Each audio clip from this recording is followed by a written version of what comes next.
Então, muito bom dia. Vamos seguir com a segunda sessão da primeira edição das Álvaro Siza Talks. Hoje de manhã vou mudar para o inglês, porque também o Guido Beltramini vai ter a conferência em inglês, e depois da parte da tarde, com as apresentações da Inês Lobo e o Nuno Brandão Costa, vamos já mudar e ficar em português a tarde toda. So, I just wanted to very briefly introduce Guido Beltramini. Guido Beltramini is an architectural historian and a curator. He has been the director of the Centro Internazionale di Studi Andrea Palladio, the Palladio Center in Vicenza, since 1991, where he's developed an incredibly interesting program of, he's completely transformed what used to be a very old institution into a center of production of architectural knowledge. He has published widely on Renaissance architecture as well as on the work of Carlo Scarpa. He was visiting professor at the University of Ferrara for some 8 years, from 1994 to 2002, at Harvard University Graduate School of Design in 2015 and 2017-18, and more recently at the Victoria and Albert Museum and Royal College of Art in London in 2017.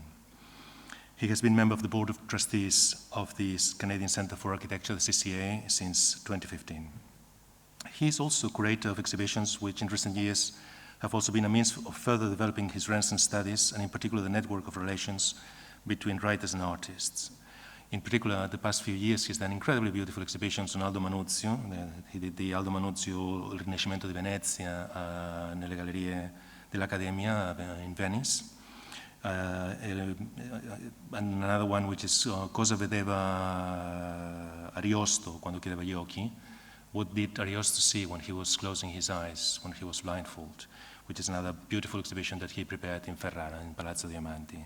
If you allow me today, very briefly, as opposed to yesterday, that we had this beautiful talk by Sejima, to make a slightly more personal note on today's presentations, I would like to say that I first met Guido Beltramini some 25 years ago, when, under the advice of Enrique Miralles, I got a grant to participate in the summer course of the Centro Palladio, which is an experience that I would advise to any architect of students, if we are not all architecture students forever. It's an incredible opportunity to not only to listen to the best scholars on Renaissance architecture, but also to have the opportunity to visit all of the works, or many of the works by Andrea Palladio in special conditions. This is something that I insist I would recommend to anyone, and it's a fantastic thing. I think they continue to do it in September. This September it's going to be focused on the work of Giulio Romano, so that'd be a fantastic thing. And we met again on the other side of the Atlantic some 3 years ago, when he was a visiting professor at Harvard. And we started a new series of conversations, or perhaps we just simply continued conversations, of which I believe today's lecture is one more fragment of that I very sincerely hope to continue very, very soon. So please welcome, or join me in welcoming Guido Beltramini. Thank you.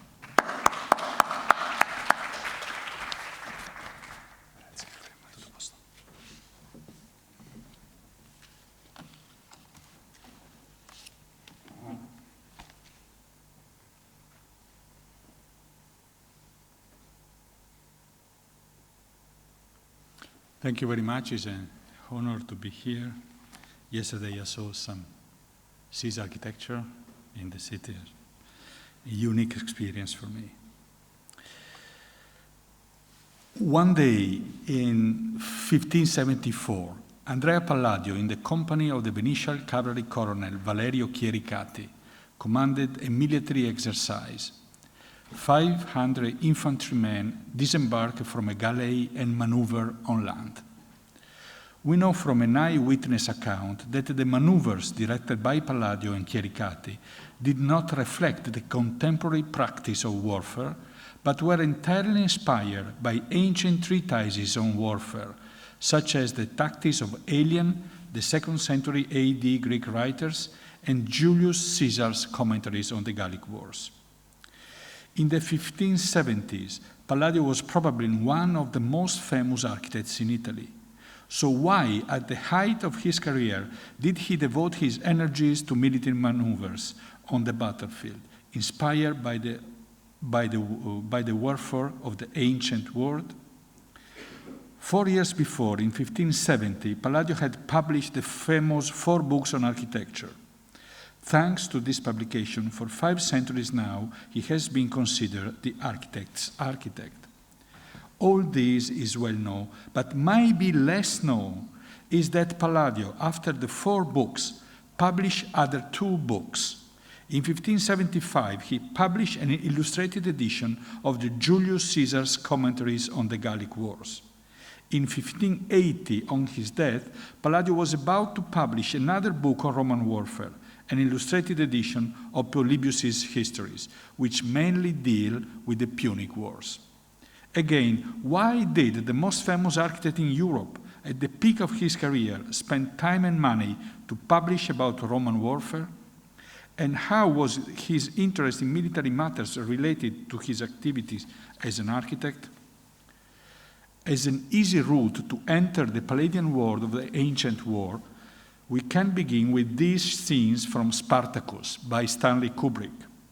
Following a revolt which has burned the south of Italy, the defining moment in the fate of the slave army led by Spartacus has come, an open battle in the field against Crassus's legions.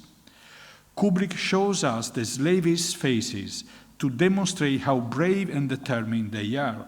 However, as the scene progresses and the organized ranks of the legion come down the hills, it becomes obvious that there is an enormous gap between the generous bravery of the amorphous horde of slaves and the little, well-organized Roman army. Having come down the hills, the legion prepares for battle, transforming a chessboard formation into a combat line. Our hearts are with the brave band of slaves, but our minds are fascinated by the rational order of the legion's movement.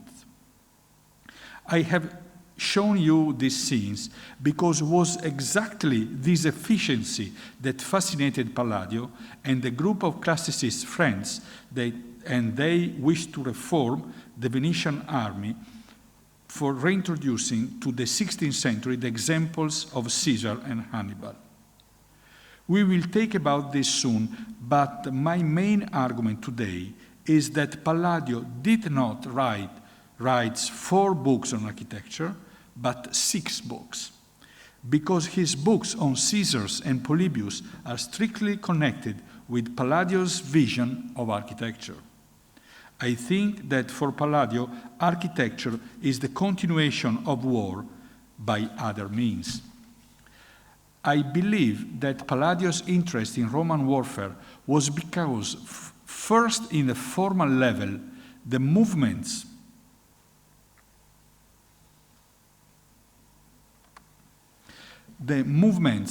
of the ranks of the soldiers on the battlefield clearly design boundaries and structures which become a projected image of a future conquest of land, are potential, latent architectures.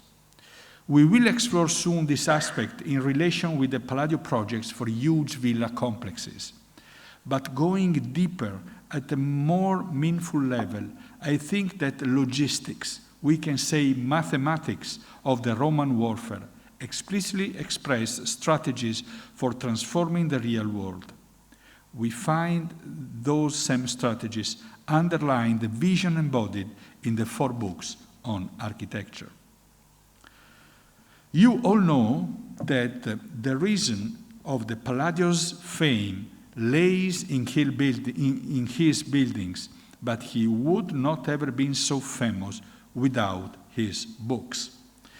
In his 4 books on architecture, Palladio presented the results of at least 30 years of work: public buildings, villas in the countryside, houses in the city, bridges, and his proposal of reconstructions of the antique ruins of Roman buildings.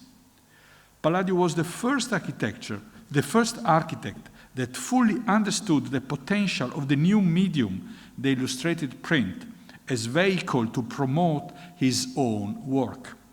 If you are an architect in Rome, better if you are the architect of St. Peter's, everybody is aware of your work. But if you live in a provincial city, Vicenza, and you have built villas scattered in the countryside, who knows? Some architects of the previous generation sign the building with their name, like painters. This is the famous Falconetto. Palladio understood that it is more efficient to publish them in a book. However, the book for Palladio was not only a vehicle of self-promotion. The 4 books aren't a simple catalogue of projects.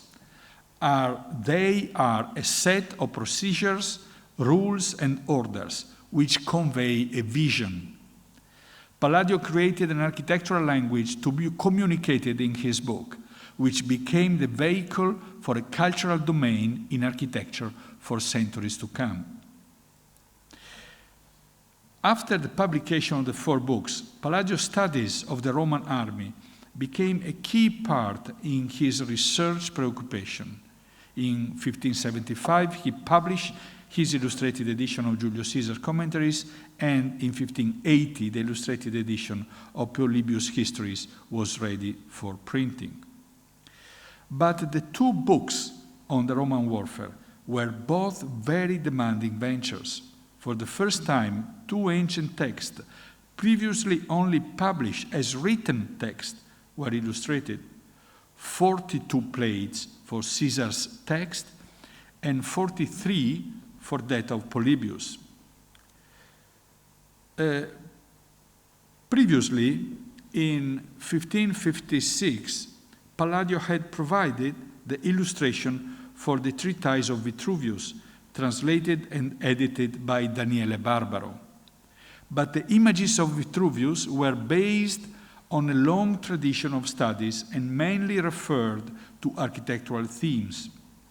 In the case of Caesar and Polybius, on the other hand, Palladio had to study literary texts carefully in order to select the passages to be illustrated, mainly those concerning sieges and battles, with a great deal of care over geographical context on the battlefield.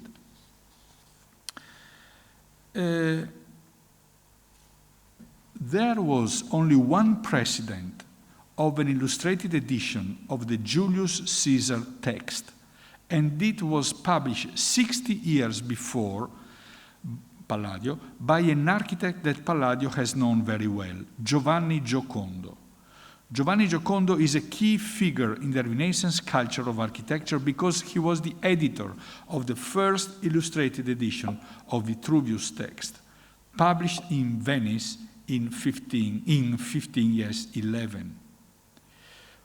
2 years later, in 1513, Giocondo published also the Julius Caesar commentaries, but with only 6 images, a map of Gaul, and other 5 illustrations describing in various ways aspects of military architecture, such as the elements making up walls, siege towers, and the structure of a bridge over the Rhine.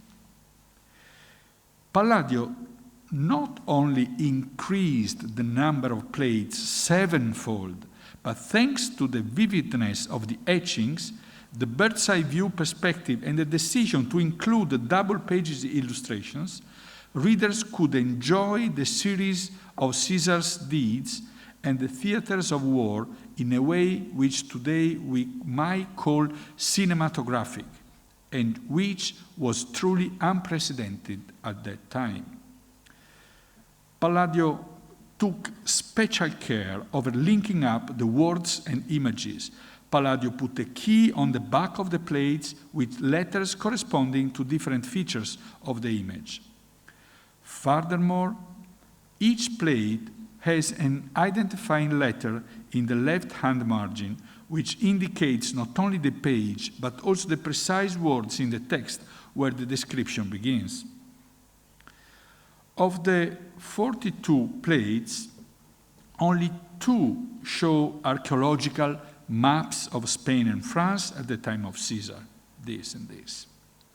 5 provide more specific explanation: the Roman encampment, the deployment of the legion and the phalanx, the Greek phalanx, the Caesar bridge over the Rhine. We reconstruct a pillar with Massimo Scolari in 2002 in the courtyard of the Palladio Museum, A pillar of the bridge was an amazing effort, and I would like to remember this fantastic work by Massimo Scolari. And also a section of French-style walls, like this, woven with trunks and plugged with stones, and a close-up view of the double trenches of Caesar's fortified camp in Alesia.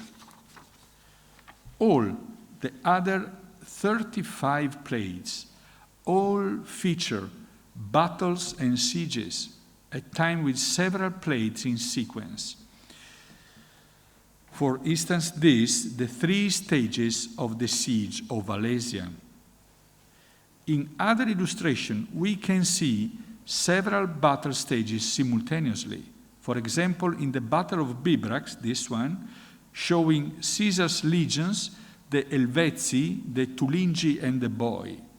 At the first stage of the clash, number 1, the Helvetii horde attacks the 3 Roman legions, in letter B and X, followed by the Turingi and the Boii, letter Y. And we can see, number 2, the following stage where the Helvetii have fallen back, pressed by the legions, and, number 3, another moment of the battle, the Tulingi and the Boii are pushed back by the legions at another point. Palladio tried out a new method in the commentaries, whereby the pictures are like a parallel text interlocking with the text of the ancient writer. The other books had to be read. Palladio's book could be viewed.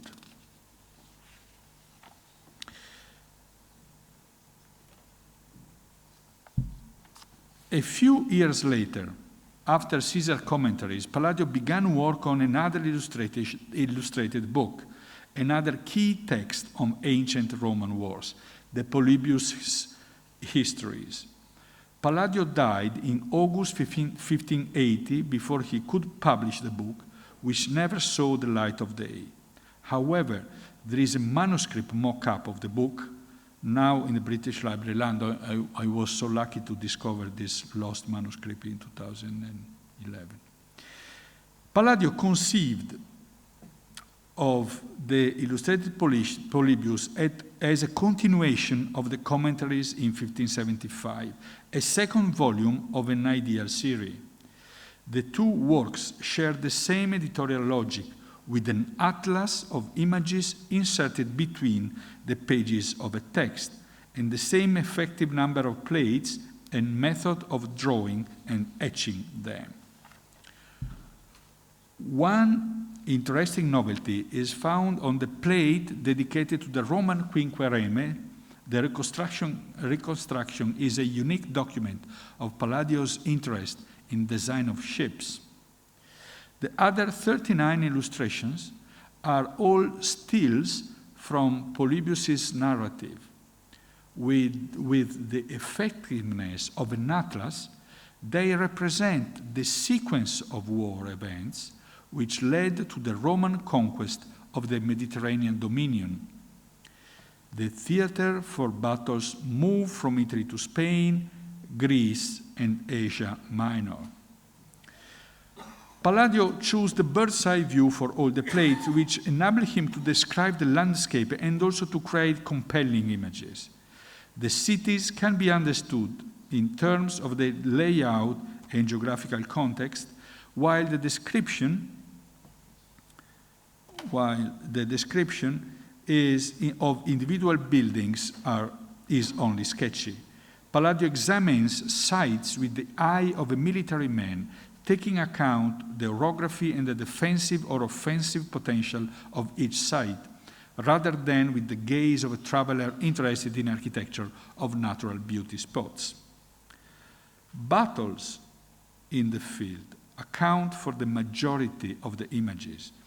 The principal subjects are the deeds of Hannibal and Scipio. This plate is one of the 2 which are dedicated to the Battle of Cannae, and shows the setup of Hannibal's and Scipio's army. The caption for the letter L and M state weak soldiers in the middle, flanked by African veterans. In fact, Polybius recounts that Hannibal put the weaker troops in the central part of the formation, so that under the pressure of the Roman legions, the Carthaginians fell back, attracting the Roman into a pocket, surrendered them, and defeated them. This is the modern reconstruction of the outcome of the battle, and this is the Palladio's plate, from which you can really understand the reliability of Palladio's reconstruction. The same goes for the Battle of Zama, where Scipio set up the legions in small groups, distanced from each other, in order to create corridors to allow the Carthaginians' elephants to pass. This is the battle, the great naval encounter between the Romans and the Carthaginians in the Sea of Sicily. Clearly, Palladio does not simply take on the secondary role of the illustrator, but makes a contribution as a scholar, which basically emerges in the Polybius's plate is an antiquarian geography, the reconstruction of the scenes of the past. Palladio uses the tools and, when possible, the information for a particularly lively cartographic culture in Venice, but generates paper cities on the basis of text, ruins, and coins. This is the Palladio reconstruction of Alexandria in Egypt in the Roman times, and this is in the same year a Venetian map of the real Alexandria of Egypt in 1575. Palladio published his books in the 70s. So did this interest from the Roman warfare grew up in his maturity? No, it started from the beginning of his training as architect. This is a drawing by Palladio in the early 40s, when he spent a lot of time in Rome surveying the antique monument, in this case, the Colosseum. But in the drawing, in the top of the drawing, top left, there is also a mysterious rhombus constructed by Greek lambdas in the margin of the sheet. What is it? Here Palladio was jotting down a diagram taken from one of the books that he had been studying, namely Aelian's Tactics, one of the key sources for the 16th century cultural warfare. In the 2nd century AD, Aelian recorded the formation and strategies of the army of Alexander the Great.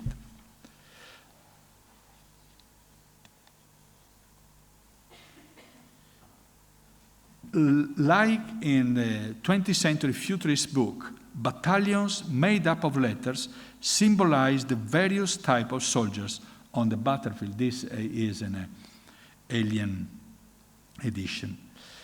In the printed editions of Aelian, horsemen are always represented by Greek letters lambda, and in his quick sketch, Palladio is probably reflecting about the rhombus formation of a squadron of horsemen, which may be ordered in horizontal, vertical, or oblique lines.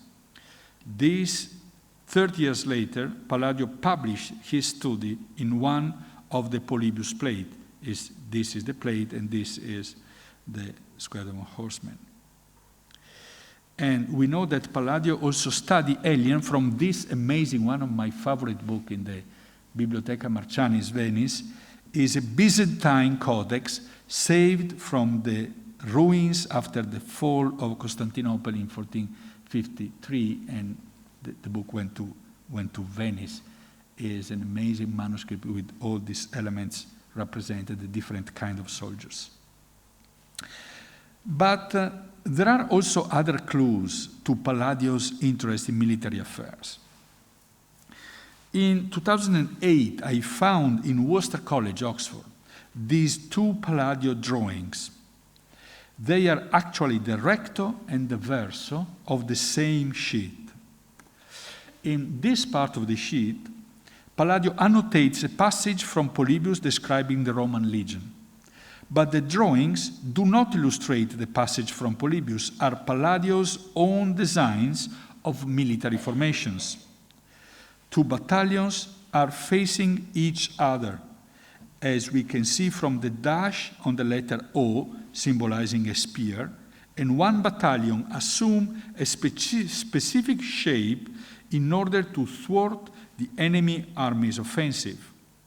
This battalion, for instance, the top one there, is in a scissor shape to oppose the attack by the other battalion in a wedge down left shape.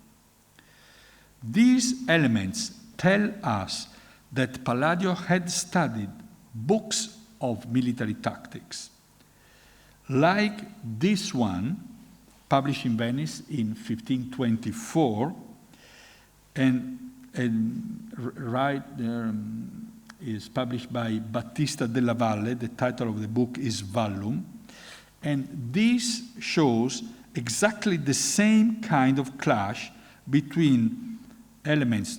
If we compare the Palladio drawings and this is published in 1524. The drawings is 1542, so 20 years later.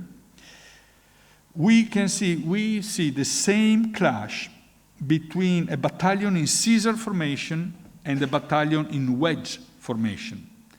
Palladio was utterly fascinated by these books on military tactics. Look at example, also this is another book that Palladio owned, and Trattato Militare, and look at this diagrams with a battalion of 100 infantrymen deployed in diamond shape, or these infantrymen in triangle formation, or this battalion in a rose with half-moon formations. But why this interest by Palladio in this matter? The reason is Gian Giorgio Trissino, his mentor. Palladio did not only introduce the young master builder to the classics of architecture, but provided him with an overall view of the ancient world in which the art of building, agriculture, theater, and organization of the militias were parts of the same vision, a militant classicism turned to the past for ways of transforming the present. Palladio, in fact, and other military men and men of letters of the Trissino circle shared a utopian project to free the Venetian state from its dependence on mercenary troops. Their idea was to create an army of conscripts by arming the peasants on the mainland, who would be trained according to the techniques of the ancient Roman militia. Palladio looked to ancient Rome and its military organization for the reform of the contemporary Venetian army, as he'd done in the field of architecture, looking at the Roman buildings to create his contemporary buildings. The most interesting thing is that this Palladio on the battlefield has nothing to do with military architecture, with buildings, walls and bastions. Palladio was convinced that wars were not won with static defense, but through movement. In his own preface to the commentaries of Julius Caesar, this image, he explicitly says that is useless building walls and fortresses, because no city is able to resist a well-organized army. For the following reason, Palladio said, wishing to defend cities, defend, not offend, defend cities. It seems me that nothing is more suitable for the purpose than having an excellent and well-ordered army, using to confirm my opinion the example of Julius Caesar, who with a mediocre number of men overcame and defeated armies, which were much more numerous. The soldiers of antiquity were peasants and craftsmen. Their success came from nothing else than sheer good organization and military discipline, which has a great power over men and transforms the timid into brave men and the confused into organized men. Indeed, Palladio seemed to have fully grasped a fundamental strategic concept a whole 3 centuries prior to the French generals who came up the Maginot Line, which the German troops simply swerved around May 1940. Palladio's approach to the theme of architecture and war went against the very long-standing conventional wisdom of his time. For Alberti, for instance, or Francesco Di Giorgio, architecture had always been a question of constructing physical objects. Palladio's approach to dynamic defenses is something completely different. The army organization is the only true means to victory. Let me to make a brief digression. Another great architect, contemporary of Palladio, was also critical of static military architecture, although he never went so far as Palladio. In 1528, Michelangelo Buonarroti was planning the defense of the Republic of Florence against the troops of Pope Clement VII, which, with very little time available, Michelangelo designed beaten earth walls, covering canes and straw to absorb the cannonballs, because there was no time to build stone bastions. Michelangelo was dissatisfied from the static nature of traditional defenses. He actually pushes the bastions towards the enemy by making them jut out from the edge of the wall like enormous carnivorous flowers open up against the enemy and into which the soldier insects move to be eaten. Moreover, Michelangelo adds another unexpected dynamic element to the drawings. These red chalk lines of the cannonball trajectories, the firing lines. This is the first time that the traditional static world of Renaissance military architectural drawing breaks into movement. No matter how dynamic these drawings are, however, Michelangelo built walls and bastions, whereas in Palladio's vision, the walls are mobile. They are made of groups of men in movement. Well, we have understood that for Palladio, architecture has no relevance to military matters. My goal today is to try to convince you that, on the contrary, the Roman organization of the army has a substantial influence on Palladio's architectural vision. You probably know everything about Palladio's villa. After the discovery of America, the Venetians perceived that the Mediterranean was destined to lose importance to places looking towards the Atlantic, like Portugal. So they began diversifying their interest and adding a range of agricultural investments to their traditional commercial activities. But the Veneto countryside at that time was not fertile, often swampy. It was therefore necessary to dig canals, to build roads, to dry the land and make it more productive. The Veneto aristocrat began spending part of the year in their rural estates, personally supervising the work. They also went to the villa to escape the heat of the city and to amuse them hunting, but their first task was personally supervise their own farming concern. They therefore wanted suitable houses, both for the work and for their standard of living.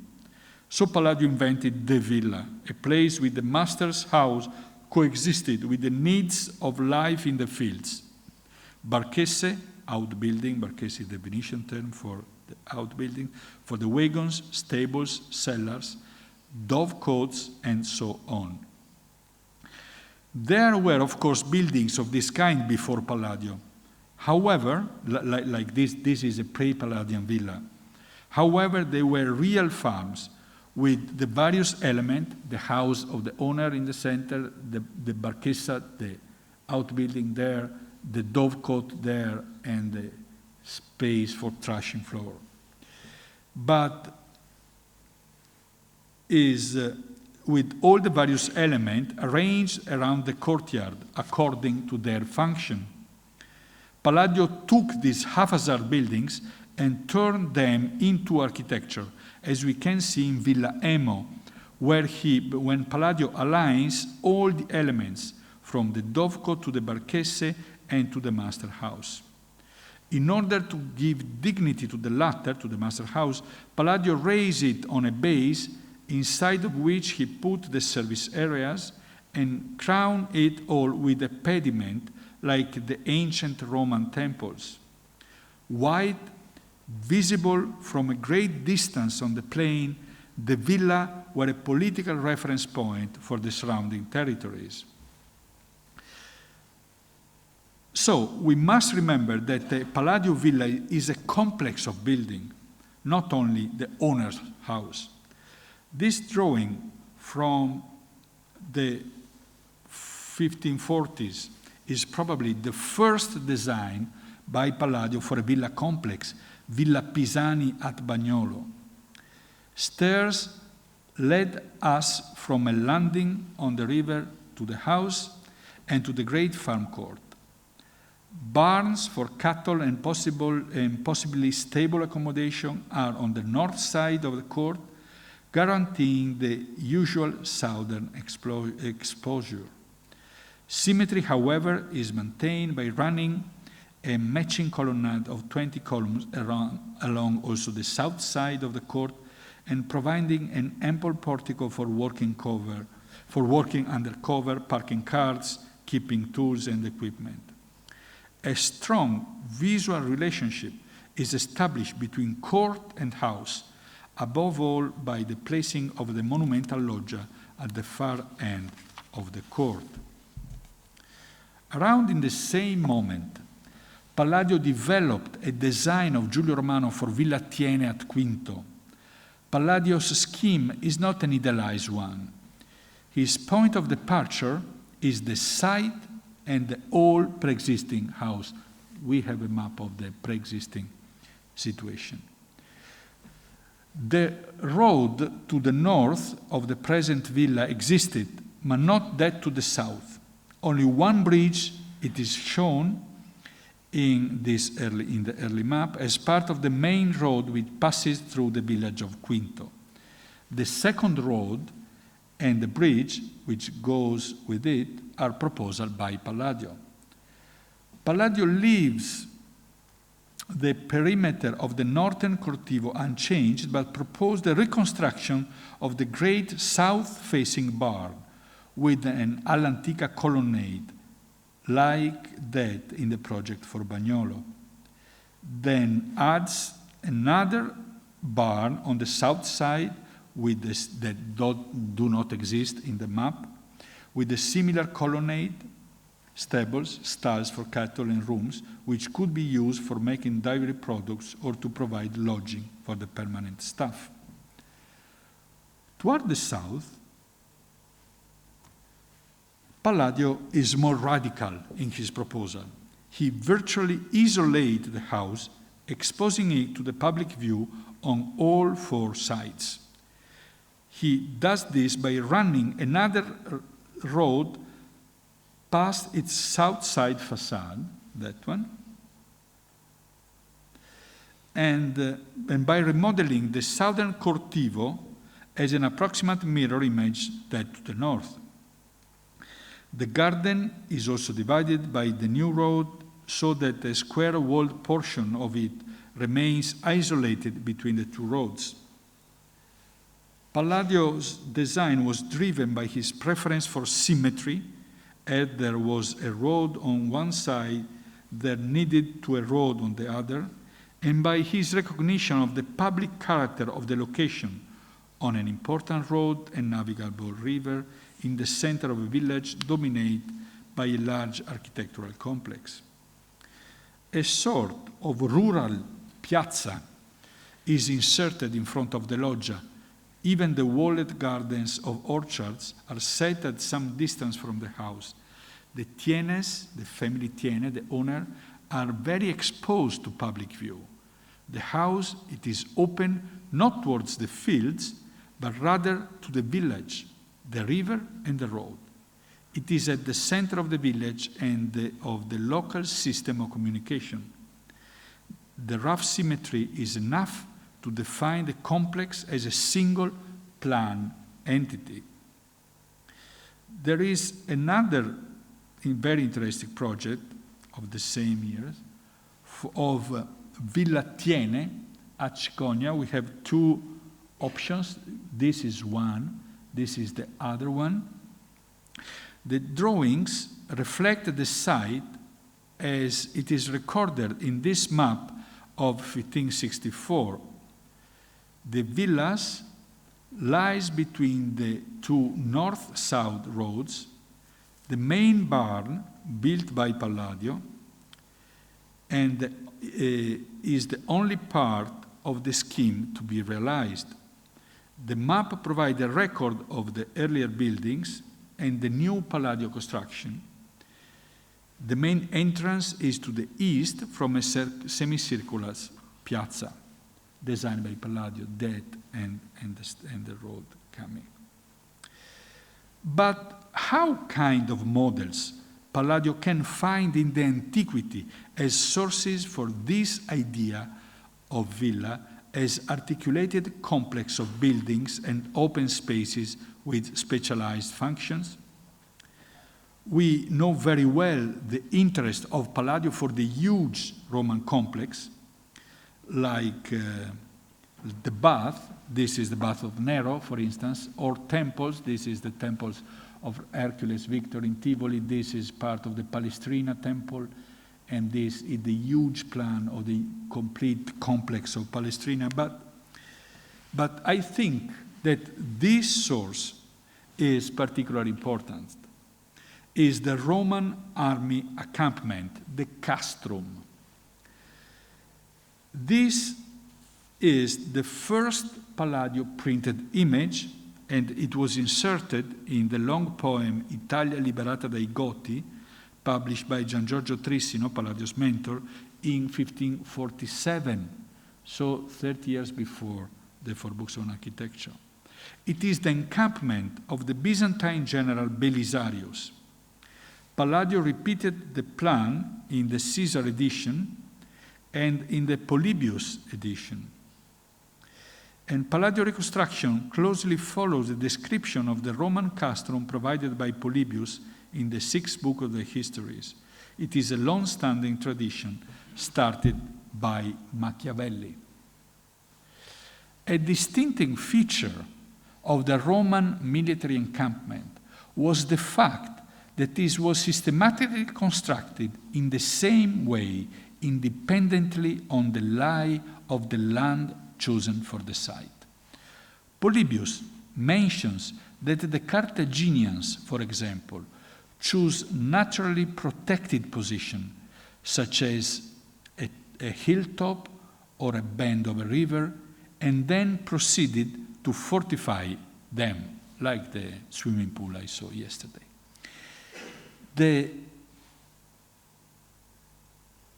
But the Romans always built the same structure.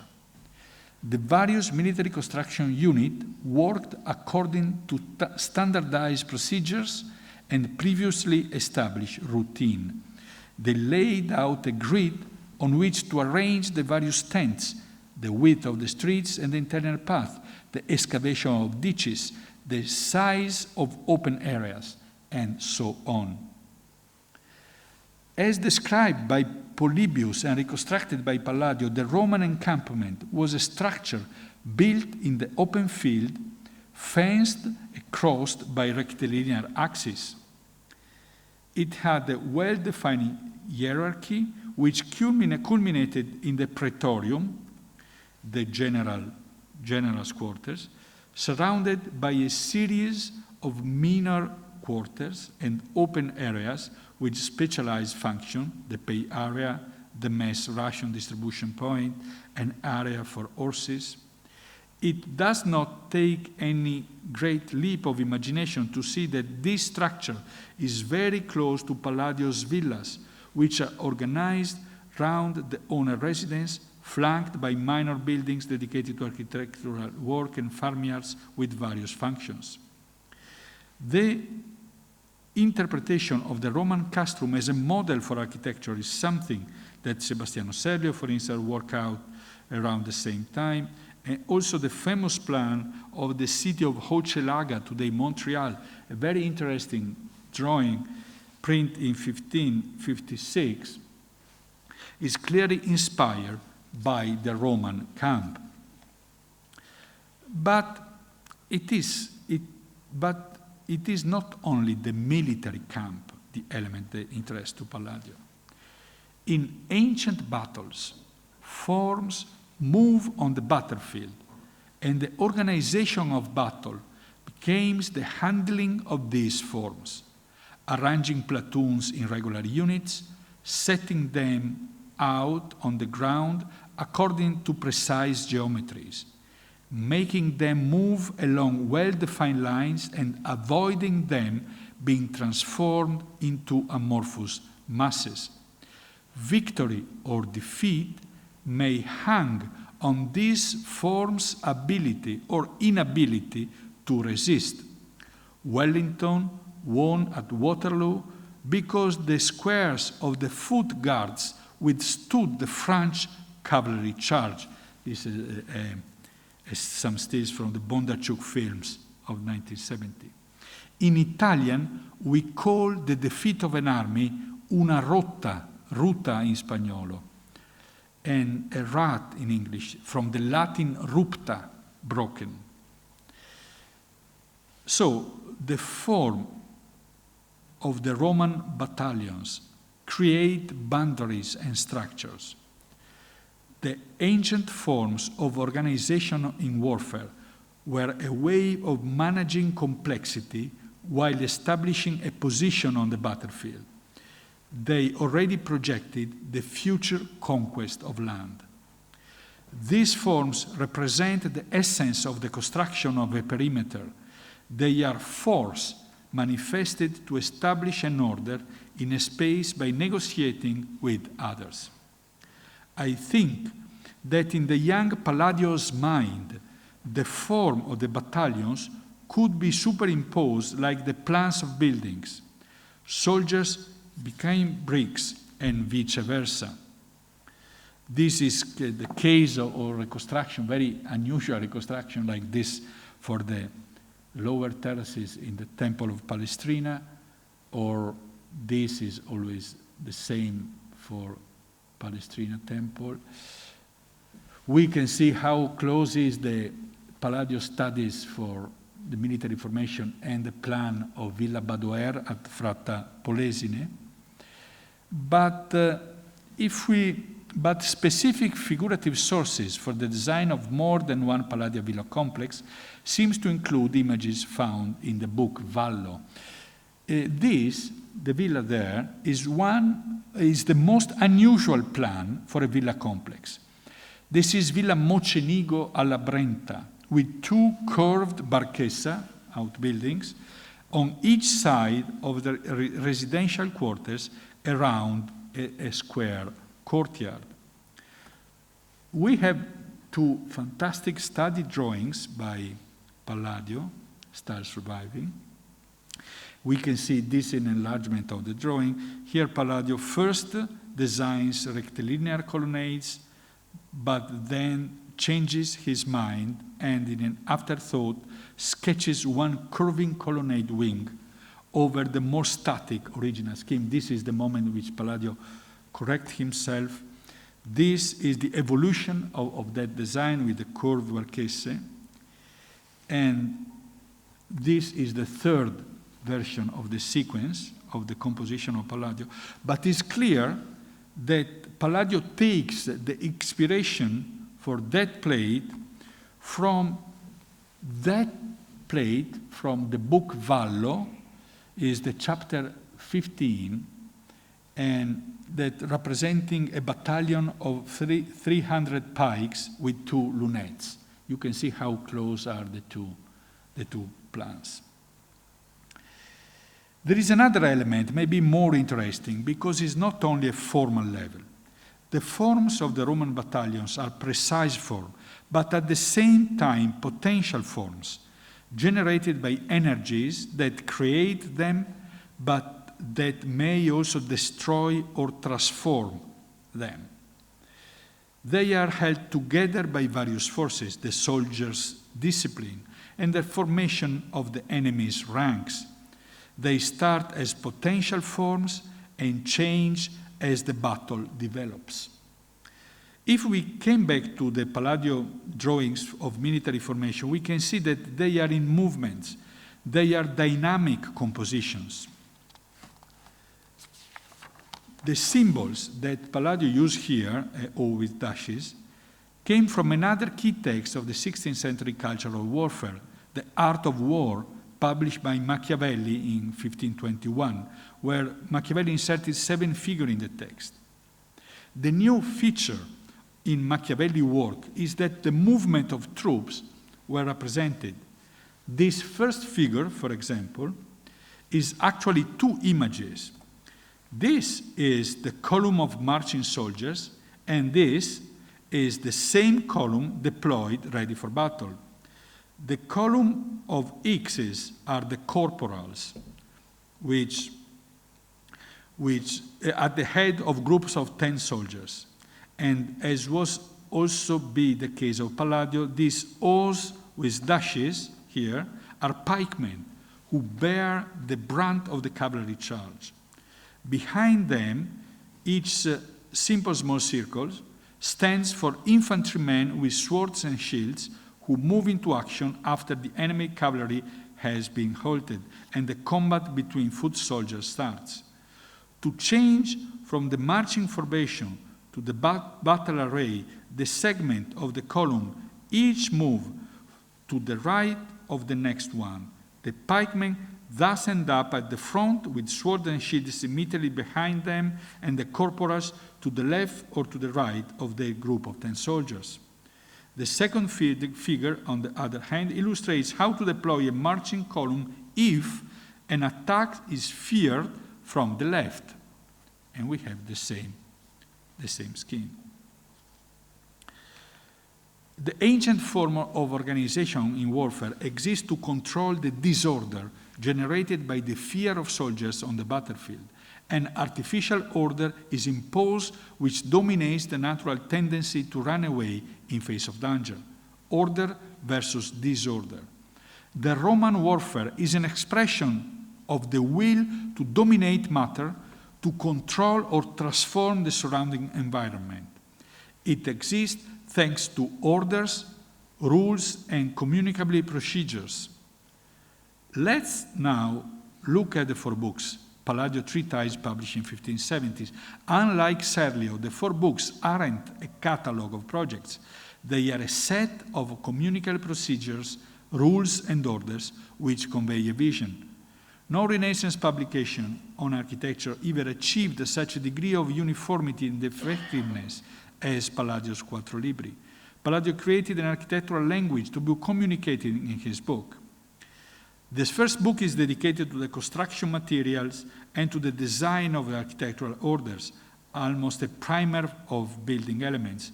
The third and the fourth book illustrate some of the most significant buildings in ancient Rome. The second book features 23 villas and 14 palaces designed by Palladio in a career spanning 30 years. There are only a few lines of text mentioning the owner, the site feature, and some functional characteristics to accompany the drawings, which provide an abstract but effective image in which incongruities and site restriction are simplified, like diagrams. For quite some time now, scholars have been focusing on the evident homogeneity of Palladian buildings plan, which clearly shows the characteristic of a system.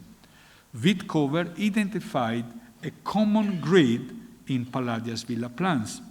In my opinion, Howard Burns is more convincing, where he refers to combination of rooms of predefined size arranged in different ways.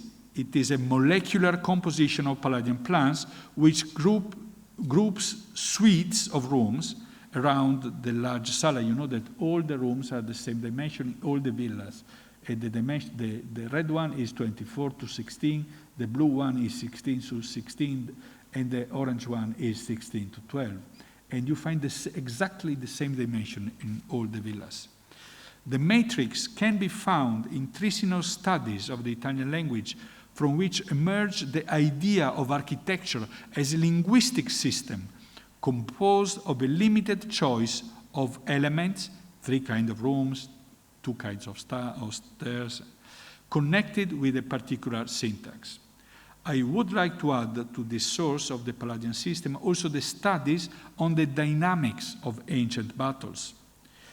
In the Quattro Libri, Palladio is not interested in describing individual projects in great detail, but rather in highlighting common features.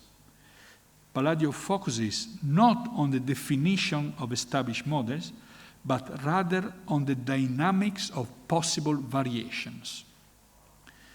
As if on a battlefield, on the blank page, Palladio lays out his projects, presented in an abstract way with very simple drawings.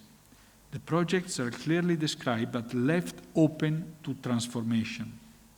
A few years before, Michelangelo, before the 4 books of architecture, Palladio published his project for St. Peter in Rome, with very detailed engravings.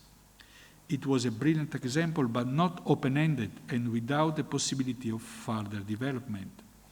Vincenzo Scamozzi, the Palladio pupil, in his treatise published in 1615, carefully described the sites of his own villas, complete with the wind-rose compass, roads and waterways.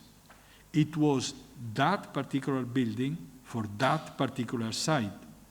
There is nothing of this kind in the images of the 4 books.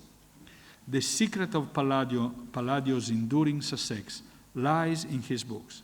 As an architect, Palladio did not simply solve problems, he bore a message.